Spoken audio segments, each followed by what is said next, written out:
Sebelumnya, terima kasih sudah berkunjung ke Global Art Emporium Pluit. Boleh tahu tujuan datang ke Global Art untuk apa ya, Bunda? Baik, sebelumnya perkenalkan saya Misita. Di sini kami biasanya dipanggil Miss atau Mister.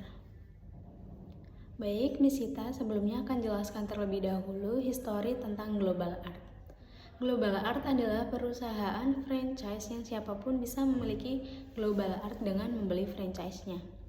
Global Art pertama kali didirikan oleh founder kita, Mr. Mahergo di Malaysia pada tahun 1999. Dan di tahun 2026, Global Art sudah tersebar di 23 negara dengan 600 cabang lebih yang tersebar di seluruh negara.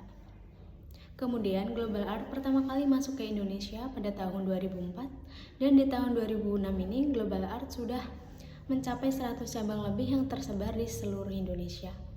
Jadi Global Art sudah ada di Indonesia sekitar 21 tahunan ya Bunda. Jadi banyak orang tua tahunya Global Art adalah les gambar. Mungkin Bunda tahunya itu juga. Baik, Misita akan jelaskan. Global Art adalah pendidikan otak kanan dengan pendekatan media art 2 dimensi dan 3 dimensi.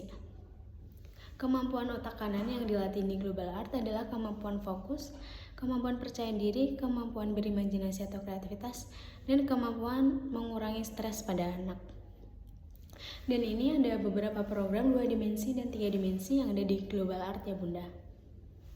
Untuk core program atau program utama kita adalah visual art, yaitu program menggambar dan mewarnai dengan konsep cerita.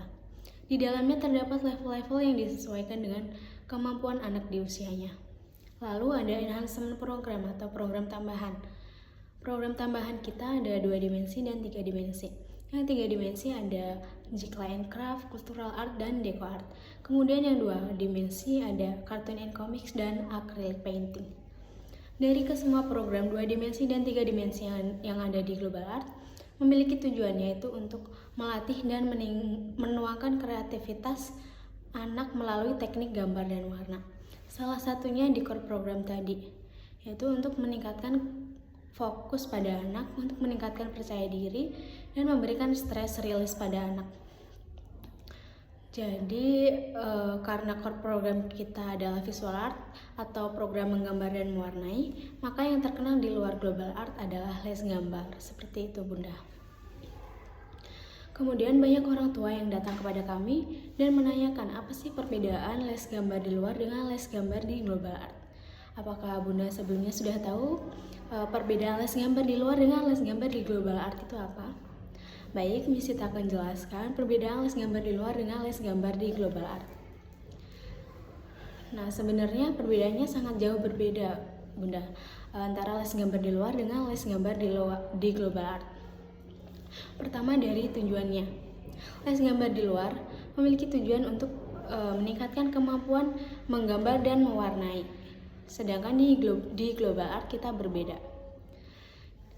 Global Art memiliki tujuan untuk mengarahkan anak siap memasuki industri kreatif. Seperti yang di awal tadi saya jelaskan, Global Art adalah les kreativitas. Dan yang Bunda tahu, slogan Global Art adalah Think Kreatif. Seperti itu Bunda. Kemudian perbedaan yang kedua pada aliran seninya. Les gambar di luar biasanya menggunakan aliran seni fine art atau realis. Apakah Bunda sebelumnya sudah tahu kedua aliran seni ini? Jika belum, Misita akan jelaskan. Untuk yang pertama, aliran seni fine art. Tujuan dibuat karya seninya adalah untuk kepuasan pembuatnya saja. Jadi mau orang lain tidak menyukai atau tidak mengerti karya seni tersebut tidak masalah, atau kita bilangnya idealis. Untuk aliran seni yang kedua yang banyak digunakan les gambar di luar adalah realis. Tujuan dibuat karya seninya adalah karena menyerupai bentuk aslinya. Contohnya menggambar buah apel semirip mungkin atau menggambar hewan semirip mungkin. Karena semakin mirip dan semakin nyata, maka value atau nilainya akan semakin tinggi. Kemudian Global Art tidak menggunakan kedua aliran seni tersebut. Kita menggunakan aliran seni commercial art. Tujuan dibuat karya seninya adalah untuk memiliki nilai jual dan mengedepankan konsep. Semakin kreatif, semakin inovatif, semakin out of the box konsepnya, maka value atau nilainya akan semakin tinggi. Contohnya buah apel Bunda. Dalam karya seni realis, buah apel adalah gambar atau lukisan yang dibuat semirip mungkin dengan aslinya. Karena point of interest dari karya seni realis adalah semakin mirip dan semakin nyata, maka value atau nilainya akan semakin tinggi. Dalam aliran seni komersial art, buah apel adalah logo iPhone. Dan seperti yang Bunda tahu, logo iPhone tidak menonjolkan semakin mirip dan semakin nyata, karena tidak memiliki warna dan tidak terlihat 3 dimensi. Yang membuat logo iPhone mahal adalah konsep gigitan pada apelnya. Contoh lain dari komersial art adalah baju yang Bunda kenakan, HP, laptop, rumah, bahkan mobil yang Bunda gunakan. Seperti itu Bunda. Kemudian perbedaan yang ketiga pada teknik yang diajarkan. Les gambar di luar biasanya menggunakan 2 teknik saja, yaitu teknik menggambar dengan benar dan teknik mewarnai dengan benar. Sedangkan di global art kita lebih komplit Bunda. Kita menggunakan 4 teknik yang akan diajarkan ke anak Bunda nantinya. Yang pertama teknik penarikan konsep, kemudian yang kedua teknik layering, yang ketiga teknik menggambar dengan benar, dan yang keempat teknik mewarnai dengan benar. Untuk yang pertama teknik penarikan konsep. Nah, teknik penarikan konsep ini dibagi lagi menjadi 2 Bunda.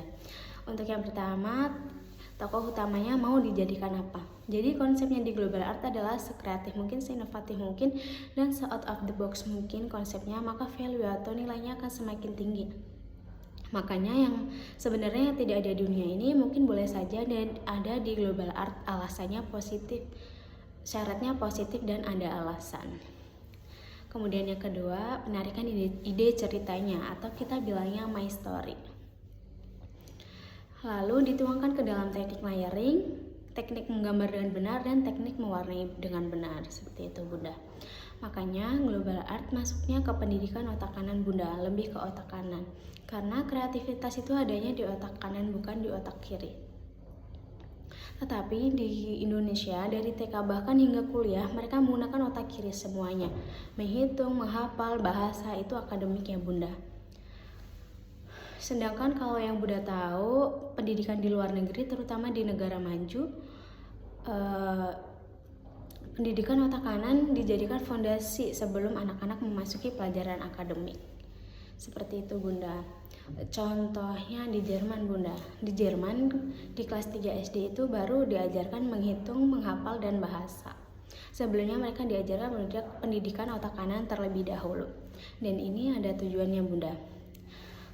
Jadi orang luar berpikir bahwa pendidikan otak kanan adalah fondasinya atau modalnya untuk mensupport pendidikan otak kiri. Kenapa? Karena pendidikan otak kiri membutuhkan fokus, membutuhkan percaya diri, serta penyaluran emosional atau kita bilangnya stress release. Bedanya di Indonesia, anak-anak TK sudah di-push untuk belajar menghitung, menghafal, dan bahasa. Karena tuntutannya di kelas 1 SD mereka harus sudah bisa baca, hitung, dan tulis. Yang pada akhirnya di Indonesia les-les atau bimbel yang berhubungan dengan pelajaran di sekolah tumbuh subur. Karena anak-anak tidak bisa mengikuti dan tidak bisa menangkap pelajaran saat di sekolah. Dan alasan utamanya anak-anak tidak bisa mengikuti dan tidak bisa menangkap pelajaran saat di sekolah adalah karena fokusnya kurang bagus dan percaya dirinya kurang bagus saat mereka belajar. Karena di Indonesia tidak diberikan latihan pendidikan otak kanan sebelum memasuki pelajaran akademik. Makanya banyak orang tua yang menganggap global art itu penting bagi anak-anak mereka selain memberikan pendidikan otak kiri. Jadi jika Bunda ingin melihat beberapa preview di Google Global Art Emporium Fluid, banyak orang tua yang senang akan manfaat setelah mengikuti program di Global Art itu jauh lebih penting daripada hanya jago menggambar dan mewarnai saja. Tetapi anak-anak mereka jauh lebih fokus, jauh lebih percaya diri dan memiliki stress release. Seperti itu Bunda.